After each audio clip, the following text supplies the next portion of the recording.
Welcome to online classes DO Nalgonda. మనము గత video క్లాస్లో అభ్యాసం 12.1లోని మొదటి 5 సమస్యలకి సాధనని నేర్చుకున్నాం. ఈ వీడియోలో మిగిలిన సమస్యలకి సాధన చూద్దాం. ఇప్పుడు 6వ సమస్యని చూద్దాం. ఏంటి?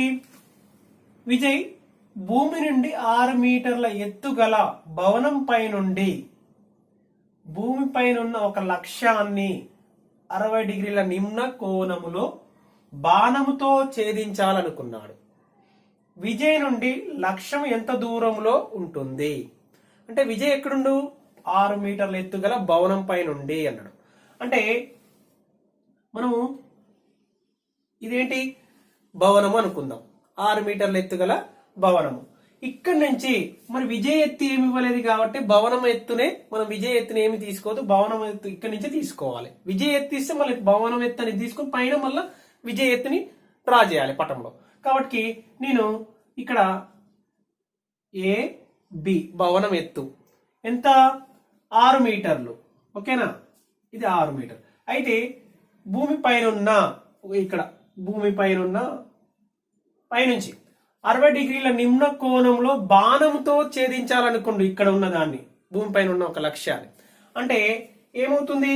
ఇది నిమ్న కోణము అనగానే మనం ఏం తీసుకున్నాము? ఇది ఏమవుతుంది? ఏ నుంచి ఈ విధంగా ఇతని కంటి నుంచి ఈ విధంగా భూమికి సమాంతరం గీసిన రేఖ, దీని ఏమంటాం? క్షితిజ సమాంతర రేఖ అవుతుంది. ఇక్కడి నుంచి భూమిపై ఉన్న లక్ష్యం ఇది కాబట్టి దీన్ని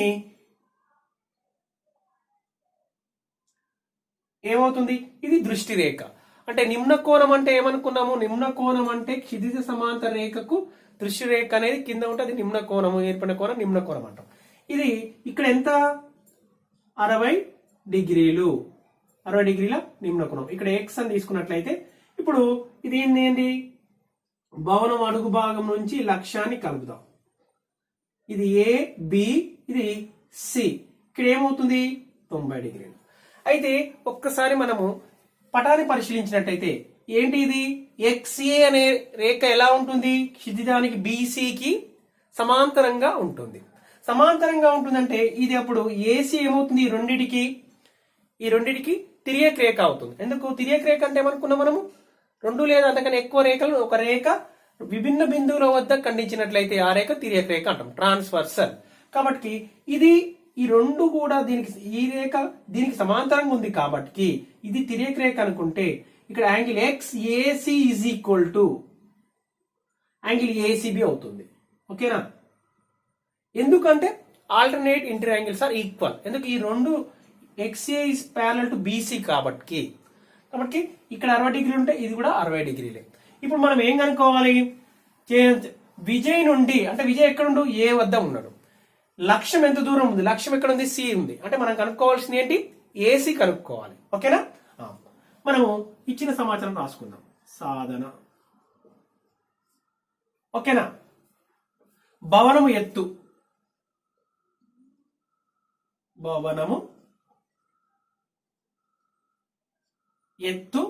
6 మీటర్లు. ఓకేనా? అంటే ఇక్కడ ఏం తీసుకున్నాం మనము? ఏబి ఈజ్ ఈక్వల్ టు అని తీసుకున్నాం. A B is equal 6. మరి X angle X A C is equal angle A C B అంటున్నా. ఎందుకు? Alternate inter angles are equal. అంటే ఏకాంతర కోణాలు సమానము. ఏకాంతర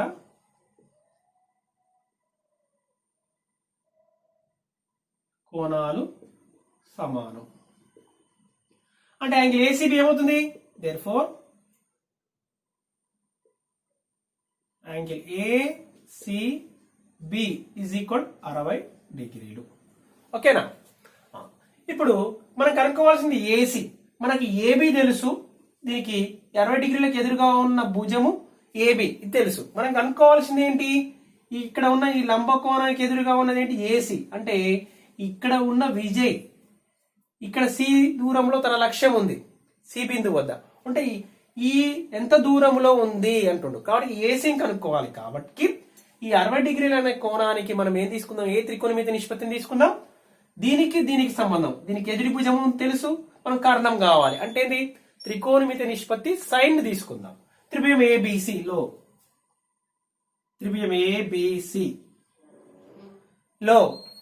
సైన్ 60 డిగ్రీస్ 60 డిగ్రీలకు అంటే 60కి ఎదిరి భుజము పొడవు 60 డిగ్రీలకు ఎదిరి భుజము పొడవు ఏంటి ఏబి. కర్ణము ఏంటి లంబకోణానికి ఎదురుగా ఉన్న భుజాన్ని ఏమనుకుంటాము కర్ణం అనుకుంటాం. అంటే ఏంటి ఏసి. మరి సైన్ 60 డిగ్రీస్ ఎంత మనకి ఏమని తెలుసు √3/2. ఏబి అంటే 6 బై మరి ఏంటి ఏసి ఇదేనా ఏసి మనం కనుక్కోవాల్సింది. క్రాస్ మల్టిప్లికేషన్ చేస్తే ఏమవుతుంది √3 into AC is equal to 2 into 6.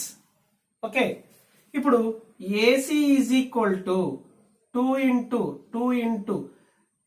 3 6 ఏమని రాసుకున్నాం 2 ఇంటూ 3 అని రాస్తున్నా √3 ఏమవుతుంది ఏసి ఈజ్ ఈక్వల్ 2 ఇంటూ 2 4 3ని ఏమని రాస్తున్నా అంటే √3 ఇంటూ √3 అని రాసుకోవచ్చు కదా.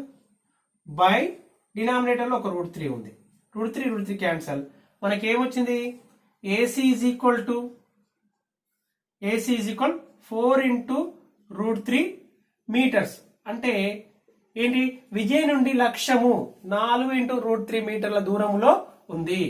అంటే ఇదేంటి ఏసి అంటే విజయ్ నుండి లక్ష్యము 4 ఇంటూ √3 మీటర్ల దూరములో ఉంది. ఇదే కదా మనం కనుక్కోవాల్సింది. ఓకే ఇప్పుడు 7వ సమస్యని చూద్దాం. ఏంటి 9 మీటర్ల ఎత్తుగల విద్యుత్ స్తంభంపై ఒక ఎలక్ట్రీషియన్ మరమ్మత్తు పని చేయాల్సి ఉంది. మరమ్మత్తు చేయడానికి ఆ స్తంభం పై నుండి 1.8 మీటర్స్ తక్కువ ఎత్తుకు చేరాలి. ఒక నిచ్చెనను భూమిపై 60 డిగ్రీల కోణంతో పెట్టాల్సి వస్తే ఎంత పొడవు గల నిచ్చెనను తీసుకోవాలి?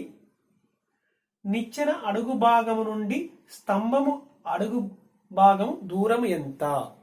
అంటే ఇక్కడ ఏంటి 9 మీటర్ల ఎత్తుగల ఒక విద్యుత్ స్తంభాన్ని మనము రిపేర్ చేయాలనుకున్నప్పుడు పైకి మొత్తం ఎక్కలేము కదా. పైన విద్యుత్ స్తంభాన్ని రిపేర్ చేయాలనుకున్నప్పుడు దానికన్నా కొద్ది భాగం కింద మనము నిచ్చెన వేసుకోవాల్సి ఉంటుంది. అంటే ఇక్కడ అందుకే ఏమన్నాడు 1.8 మీటర్స్ తక్కువ ఎత్తుకు చేరాలి అంటాడు. అంటే చూడండి 9 మీటర్ల ఇది 9 మీటర్ల ఎత్తు గల స్తంభం విద్యుత్ స్తంభం అనుకున్నట్లయితే మనము ఇక్కడి వరకు ఏమనుకుందాం ఇది ఇక్కడి నుంచి ఇక్కడికి 1.8 మీటర్స్ తక్కువ ఎత్తు ఉంది అనుకుందాం. తక్కువ ఇక్కడికి ఇక్కడ ఏంటి ఎలక్ట్రీషియన్ ఏం చేసిండు ఇక్కడ నిచ్చెనని భూమితో 60 డిగ్రీల కోణం చేసే విధంగా నిచ్చెనని వేశాడు. అంటే ఏంటి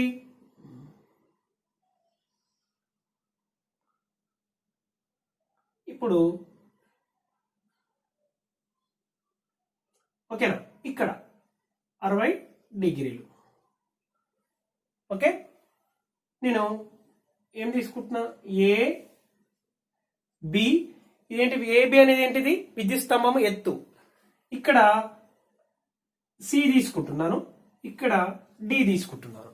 ఓకేనా ఇది బీసీ ఎంత ఇక్కడ రిపేర్ చేయాలనుకున్నప్పుడు 1.8 మీటర్స్ తక్కువ ఈ బీసీ ఎంత 1.8 మీటర్స్.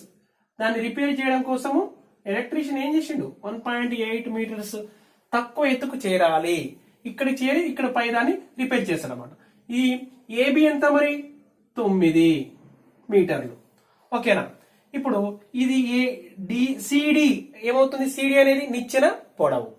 ఈ సిడి అనేది ఏంటి భూమితో మనకు 60 డిగ్రీల కోణము చేస్తుంది కదా. ఇప్పుడు మనం ఏం కనుక్కోవాలి నిచ్చెన పొడవు సిడిని కనుక్కోవాలి. నిచ్చెన అడుగు భాగము నుండి విద్యుత్ స్తంభం యొక్క అడుగు భాగం ఏ అంటే ఈ రెండు బిందువుల మధ్య దూరం కనుక్కోవాలి. అంటే ఏడి కనుక్కోవాలి సిడి కనుక్కోవాలి. మరి మనకు ఏబి తెలుసు విద్యుత్ స్తంభం ఎత్తు ఏబి తెలుసు. ఇందులో నుంచి బీసీని తీసేస్తే మనకి ఏమొస్తుంది ఏసీ.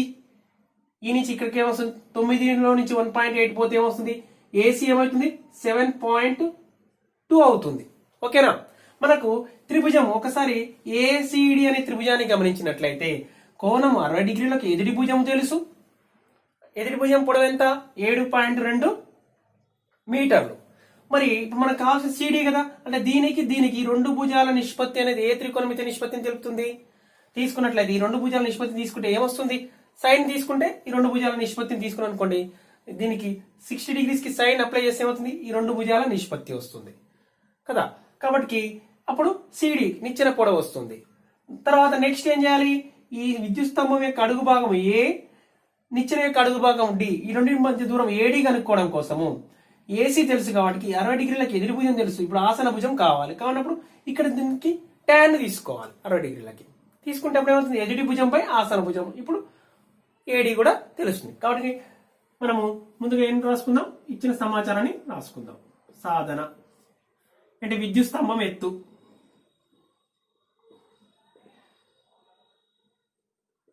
విద్యుత్ స్తంభం ఎత్తు ఎంత ఇవ్వబడింది? 9 మీటర్లు. అంటే ఏబి ఈజ్ ఈక్వల్ టు కదా, ఏబి ఈజ్ ఈక్వల్ టు 9 మీటర్లు. నిచ్చెన పొడవు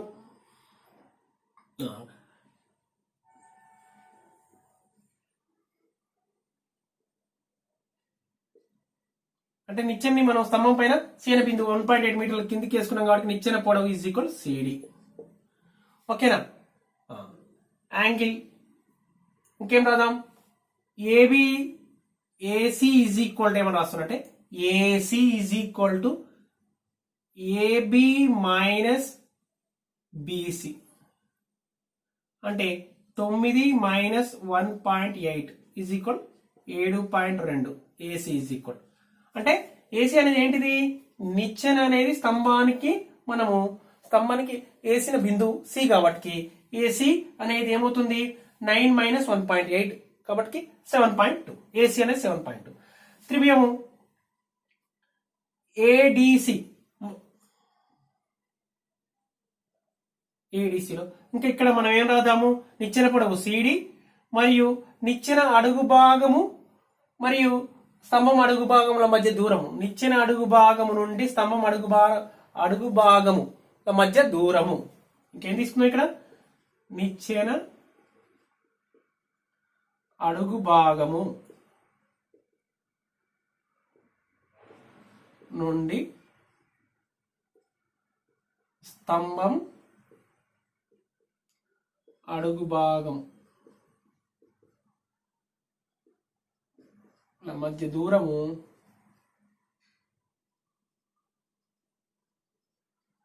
ఏమని తీసుకున్నాం? మధ్య దూరం ఏడి. ఓకేనా? ఇప్పుడు త్రిభుజం ఏడిసి లో నేనేం తీసుకుంటా? ఈ కోణానికి సైన్ తీసుకుంటా. త్రికోణమితి నిష్పత్తి సైన్ తీసుకుంటున్నా. అంటే ఇది సైన్ 60 డిగ్రీస్ 60కి ఏమవుతుంది? ఎదుటి భుజము 60 డిగ్రీలకు ఎదుటి భుజము ఏసీ బై కర్ణము. ఇక్కడ ఏముంటుంది? లంబకోణం కాబట్టి ఇది ఏమైతే కర్ణం సిడి. సైన్ 60 వాల్యూ మనకు తెలుసు √3/2. ఏసీ అంటే AC is equal 7.2 by CD. Cross multiplication చేద్దాం. క్రాస్ మల్టిప్లికేషన్ చేస్తే ఏమవుతుంది? CD into √3. నేను 7.2ని 72/10 అని రాసుకుంటున్నా. 2ని ఏం చేస్తున్నా? క్రాస్ మల్టిప్లై చేస్తున్నా. ఇప్పుడు చూడండి, ఈ √3 పంపిద్దాం. సిడి ఈజ్ ఈక్వల్ టు √3తో డివైడ్ చేద్దాం. 72 ఇంటూ 2 బై √3 ఇంటూ 10. ఓకేనా? ఓకే. ఇప్పుడు ఇది ఏమవుతుంది? దీని ఏమని రాయొచ్చు? √3 టైమ్స్ క్యాన్సిల్ అవుతుందా? 72ని సిడి ఈజ్ ఈక్వల్ టు పైన 72 ఇంటూ 2 బై నేనేం చేస్తున్నా √3తో మల్టిప్లై చేస్తే ఏమవుతుంది? పైన కింద అంటే కింద హారాన్ని అక్కడ ఏం చేస్తే ఏమవుతుంది? √3 ఇంటూ √3 ఏమవుతుంది? √3 స్క్వేర్ వచ్చేస్తుంది 3 అవుతుంది. ఏం చేస్తున్నా? √3తో లవ హారాలని మల్టిప్లై చేసిన అనమాట. ఇది ఏమైపోయింది? 3 కాస్త √3 కాస్త 3 అవుతుంది. ఓకేనా? ఇప్పుడు 3 1 జా 3 2 జా 72 ఎంత పోతుంది 3 4 ఓకేనా. అంటే ఏం CD is equal to 24 into 2 into √3/10 అంటే సిడి ఈజ్ ఈక్వల్ టు ఏమొచ్చింది 48 ఇంటూ √3. 48 ఇంటూ √3 అంటే ఏంది బై 10 అంటే 4.8 ఇంటూ √3 ఓకేనా. ఏంటి 4.8 ఇంటూ √3 అంటే 4.8 ఇంటూ √3 అని ఇలా ఉంచినా చాలు, లేదంటే √3 వాల్యూ మనకు తెలుసు అప్రాక్సిమేట్ వాల్యూ 1.732 ఓకేనా.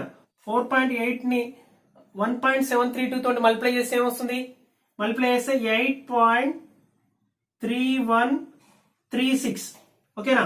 అంటే ఏంటిది సిడి అంటే మనం ఏమనుకున్నాం నిచ్చెన పొడవు కదా మీటర్లు, అంటే నిచ్చెన ఎంత పొడవు గల నిచ్చెన తీసుకోవాలి 8.3136 మీటర్స్ పొడవు గల నిచ్చెన్ని తీసుకోవాలి. ఇంకా మనం ఏం కనుక్కోవాలి,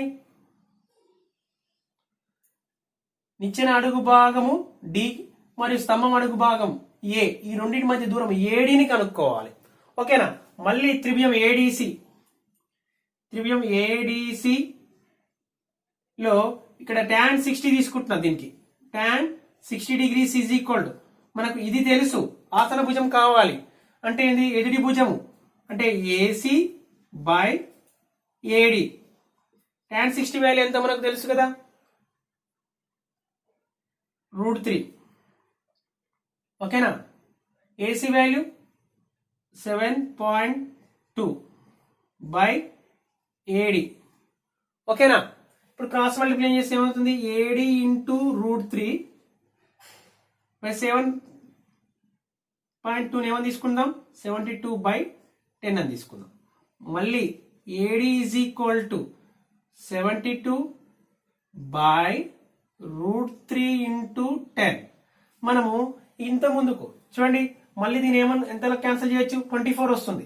మళ్ళీ ఇక్కడ దీన్ని √3 తోటి పైన కింద √3 తో మల్టిప్లై చేసాం అనుకోండి అక్కడ నేను చేయడం అన్నట్టు, అంటే కింద ఏమవుతుంది 3 వస్తుంది, కింద ఏమొస్తుంది √3 ఇంటూ √3 స్క్వేర్ అవుతుంది 3 అవుతుంది. అప్పుడు 3 టేబుల్ 72 ఎంత పోతుంది 24 అంటే AD is equal to 72 into √3 by 3 into 10 అంటే 3 1 3 2 3 4 అంటే 24. ఇదేమైతుంది 24 √3/10 అంటే ఏంది 24 √3/10 అంటే ఏంది 2.4. 24/10 అంటే ఏంది 2.4 అని రాసుకోవచ్చు కదా. 2.4 ఇంటూ √3 ప్లేస్ లో ఏమని రాసుకుందాం 1.732 ఓకేనా. 2.4 ఇంటూ 1.732 అంటే ఎంత మరి మల్టిప్లై చేస్తే ఏమొస్తుంది 4.1568 మీటర్స్ ఓకేనా. ఇది మల్టిప్లై చేస్తే 2.4 ఇంటూ 1.732 అనేది √3 యొక్క అప్రాక్సిమేట్ వాల్యూ కాబట్టి మనం ఏంది 4.1568 మీటర్స్ అంటే ఏంటిది ఇదేంటి స్తంభం యొక్క అడుగు భాగము మరియు నిచ్చెన అడుగు భాగముల మధ్య దూరం ఎంత 4.1568 మీటర్స్. నిచ్చెన పొడవు ఎంత వచ్చింది 8.3136 మీటర్స్. ఇదే కదా మనం కనుక్కోవాల్సింది ఓకే.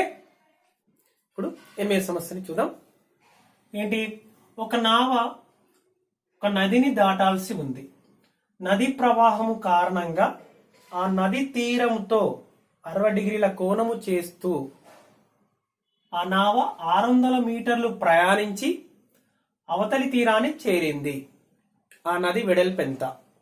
ఇక్కడ మనం కనుక్కోవాల్సింది ఏంటి నది వెడల్పు అంటే ఏం చేసింది అంటే నది ప్రవాహం కారణంగా నది తీరంతో 60 డిగ్రీల కోణము చేస్తూ అంటే మనము చూసినట్లయితే ఇది మనం ఏమనుకుందాం ఈ నుంచి ఇక్కడికి నది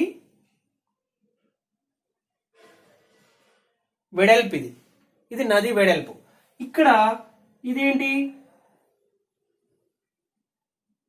ఇది నది తీరం అంటే ఇక్కడి నుంచి అనుకుందాం మనం నావ అనేది బయలుదేరింది ఇక్కడికి చేరింది అనుకుందాం. అంటే నేను ఇది ఏ అనుకుంటున్నా, ఇది బి అనుకుంటున్నా, ఇది సి.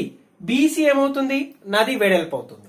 ఇక్కడి నుంచి యువతలకి ఇక్కడికి రావడం కోసము నావా ఏం చేస్తుందంటే నది తీరం అంటే ఇదే కదా నది తీరం ఏవి తో ఈ విధంగా 600 మీటర్లు ప్రయాణించి యువతలి ఒడ్డుకు చేరుకుంది, యువతలి తీరాన్ని చేరుకుంది. అంటే ఇక్కడ ఏం చేస్తుంది, ఇది ఈ తీరంతో ఏమని ఇవ్వడం జరిగింది, 60 డిగ్రీల కోణం చేస్తుంది. ఓకేనా.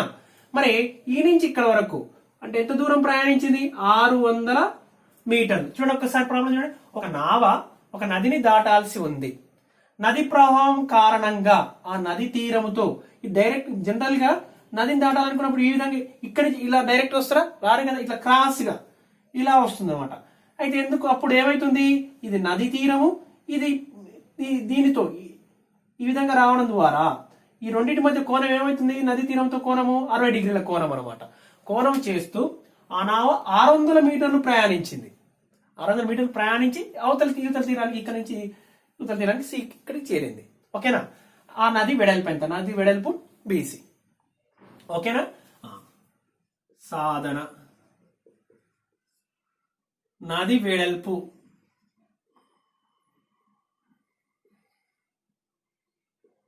Is equal BC. నది తీరము ఏమనుకుందాం ఏవి. నావ ప్రయాణించిన దూరం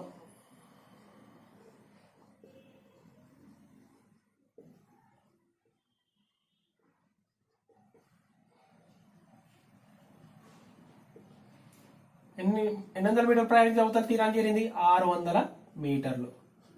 అంటే ఏసీ ఈజ్ ఈక్వల్ టు 600. ఓకేనా.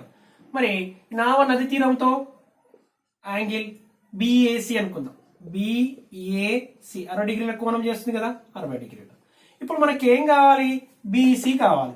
అంటే ఈ బీసీ అంటే నది వెడల్పు అనేది ఈ 60 డిగ్రీల కోణానికి ఏ భుజం, ఇది ఎదుటి భుజం.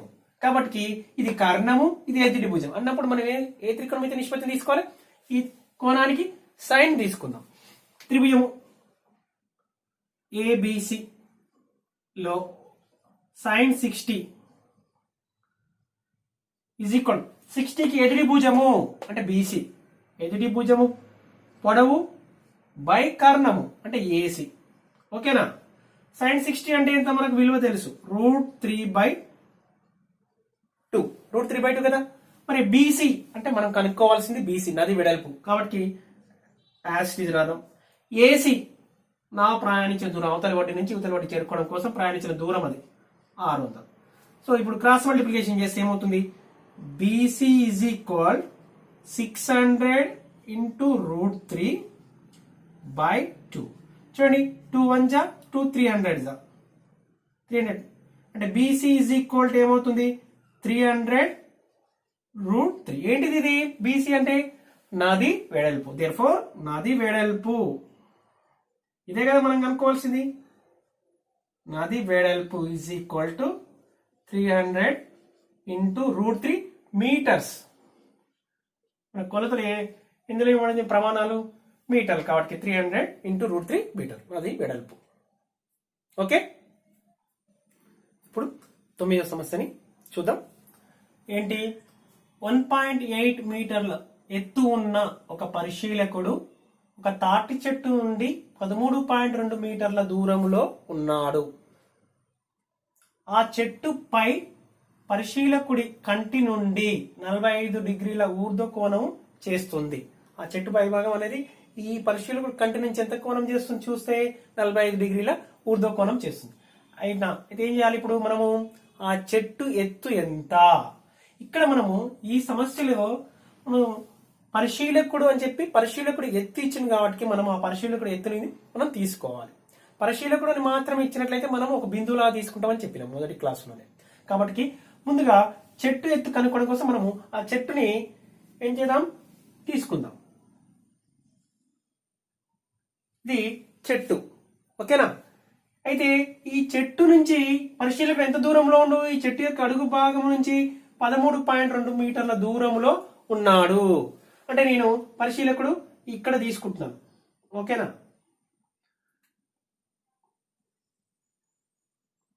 అంటే 13.2 మీటర్ల దూరంలో ఉన్నాడు. మరి పరిశీలకుడు కూడా ఎత్తు ఇచ్చింది కదా, కాబట్టి మనము పరిశీలకుని ఎత్తు కూడా నేను తీసుకుంటాను. ఓకేనా? ఇదేంటి? ఇది ఏబి. ఏమవుతుంది? ఏబి అనేది చెట్టు ఎత్తు. మరి నెక్స్ట్ ఇది సిడి ఏమవుతుంది? పరిశీలకుడి ఎత్తు. పరిశీలకుడి ఎత్తు ఎంత ఏమని ఇచ్చాడు? 1.8 మీటర్స్. మరి ఈ పరిశీలకుడి యొక్క కంటి నుంచి ఈ పై కోన, చెట్టు యొక్క పై కోనని చూస్తుంది. ఎంత కోణం ఏర్పడింది? ఊర్ధ్వ కోణము 45 డిగ్రీలు. అంటే దాని అర్థమైంది 45 డిగ్రీలు అంటే ఇక్కడి నుంచి మనం ఏం తీసుకోవాలి? క్షితిజ సమాంతర రేఖ. దీనికి సమాంతరంగా ఒక రేఖను తీసుకున్నట్లయితే ఇది ఈ అనుకుందాం. ఏమవుతుంది? ఇక్కడ ఎంత కోణం చేస్తుంది? 45 డిగ్రీలు. ఓకేనా? ఇక్కడ 45 డిగ్రీలు చేస్తుంది. ఇప్పుడు మనం ఏం కనుక్కోవాలి? చెట్టు ఎత్తు కనుక్కోవాలి. ఒకసారి చూడండి, సిడి అనేది ఏంటి? పరిశీలకుడు ఎత్తు. ఏబి అనేది ఏంటి? చెట్టు ఎత్తు. అంటే ఈ రెండు కూడా 90 డిగ్రీలు చేస్తాయి. ఇప్పుడు సిడిబిఈ ఏమవుతాయి? మనం వీటిని తీసుకుంటే ఇది క్షితిజ సమాంతర రేఖను ఊహరేఖ తీసుకున్నట్లయితే ఇప్పుడు ఇది దీనికి సమాంతరంగా ఉంటుంది. ఈ రెండు సమాంతరాలు, మరి ఇవి కూడా సమాంతరాలు. మరి ఇక్కడ 90 డిగ్రీలు, ఇక్కడ 90 డిగ్రీలు. కాబట్టి సిడిబి ఏమవుతుంది? దీర్ఘచతురస్రం అవుతుంది. కాబట్టి ఎదురెదురు భుజాలు సమానం. ఇదెంత? బిడి ఈజ్ ఈక్వల్ సి అవుతుంది. ఇది కూడా 13.2 అవుతుంది. బిఈ ఏమవుతుంది? సిడి ఎంత ఉందో దీర్ఘచతురస్రం కాబట్టి ఎదురెదురు భుజాలు సమానం అవుతాయి. 1.8 అవుతుంది. మనకి ఇక కావాల్సింది ఏంటి?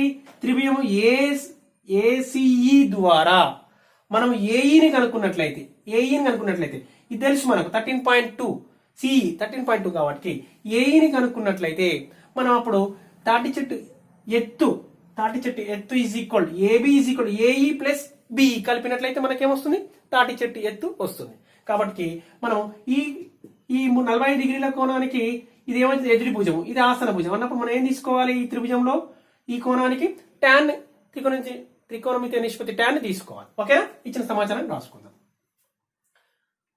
సాధన పరిశీలకుడి ఎత్తు ఇక్కడ ఇవ్వబడింది కాబట్టి పరిశీలకుడి ఎత్తు ఈజ్ ఈక్వల్ టు 1.8 మీటర్స్. అంటే సిడి ఈజ్ ఈక్వల్ టు 1.8. తాటి చెట్టు నుండి పరిశీలకుడు 13.2 మీటర్ల దూరంలో ఉన్నాడు, అంతే కదా? అంటే దాని బిడి ఈజ్ ఈక్వల్ పరిశీలకుడికి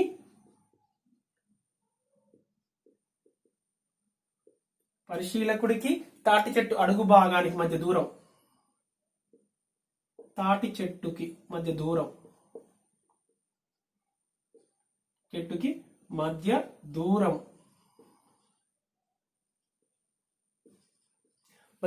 ఏమని ఇచ్చాడు? 13.2 మీటర్లు. అంటే దీన్ని మనం ఏం తీసుకున్నాం? బిడి. అంటే బిడి ఈజ్ ఈక్వల్ టు 13.2.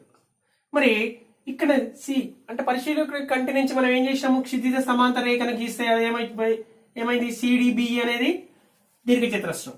సిడిబిఈ దీర్ఘచతురస్రం.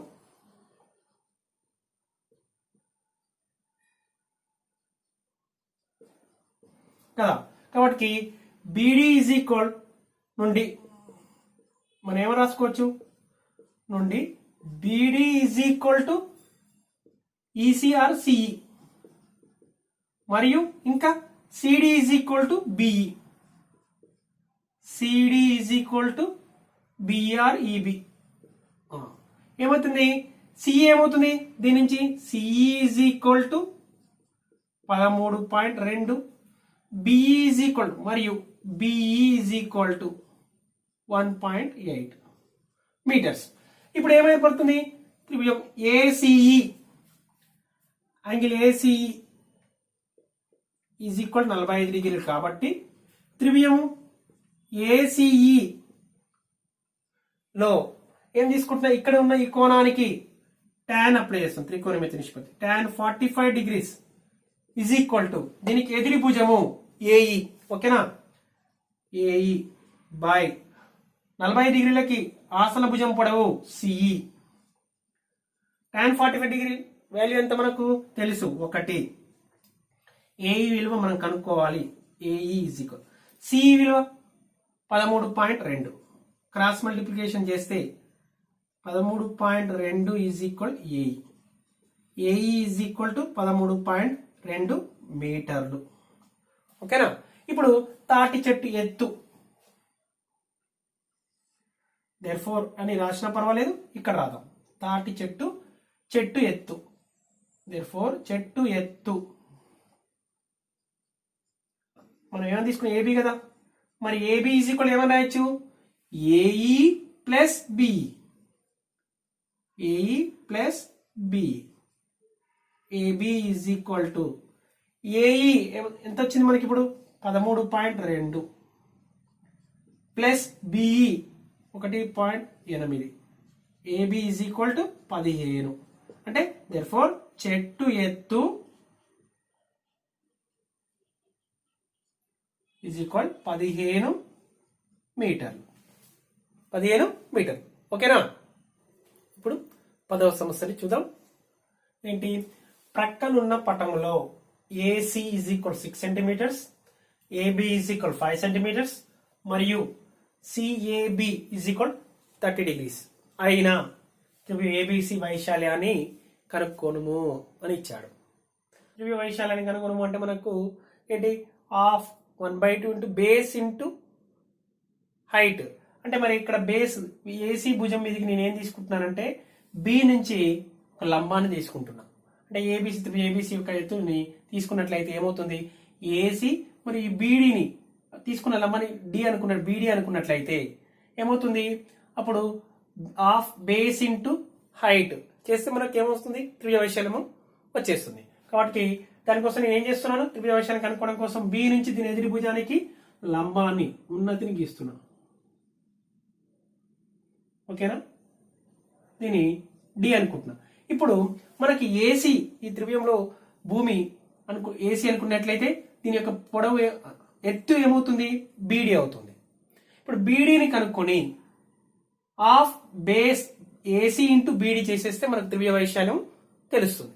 కాబట్టి ఇప్పుడు బీడీ పర్పెండిక్యులర్ టు ఏసీ తీసుకున్నాం కాబట్టి మనం పటం సాయంత్రం ఇచ్చిన సమాచారాన్ని రాసుకుందాం.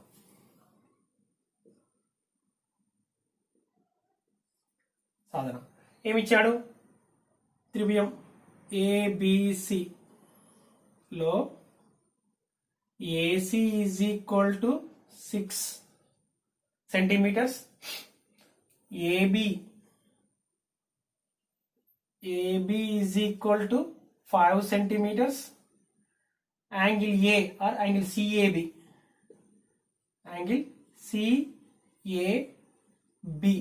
Is equal to 30 degrees. ఇది ఇవ్వబడినది త్రిభుజ ఏబిసిలో. ఓకేనా. అయితే త్రిభుజ వైశాల్యం కనుక్కోవడం కోసము నేనేం చేస్తున్నాను బి అనే శీర్షం నుంచి ఏసీ మీదికి లంబాన్ని తీసుకో. బీడీ పర్పెండిక్యులర్ టు ఏసీ ని తీసుకోగా డ్రా చేయగా లేదా గీయగా తీసుకుంటే ఏమవుతుంది త్రిభుజం ఏబిడి నుండి ఇక్కడ ఎలా ఉంటుంది 90 డిగ్రీ అంటే ఇది ఏమవుతుంది ఏబి అనేది కర్ణం అవుతుంది కదా. అంటే 90 డిగ్రీలకు లంబానికి ఎదురుగా ఉన్న భుజం కర్ణం కాబట్టి మనకి ఇప్పుడు బీడీ కావాలి అంటే 30 డిగ్రీస్ కి ఎదుటి భుజం కావాలి. అంటే ఇక్కడ మన కర్ణం తెలుసు, ఈ కోణానికి ఎదుటి భుజం కావాలన్నప్పుడు మనము ఏబిడిలో 30 డిగ్రీస్ కి సైన్ తీసుకుందాం. సైన్ 30 డిగ్రీస్ ఈజ్ ఈక్వల్ 30కి ఎదుటి భుజం opposite side to the angle 30 degrees ఏంటి బీడీ బై హైపోటెనస్ కర్ణం ఏంది ఏబి. ఓకేనా. AB is equal what first sine 30 ఏంటి మనకు తెలుసు 1/2 అని. బీడీ విలువ మనం కనుక్కోవాలి. BD AB is equal 5. ఓకేనా. క్రాస్ మల్టిప్లికేషన్ చేస్తే బీడీ ఈజ్ ఈక్వల్ టు 5 1 5/2.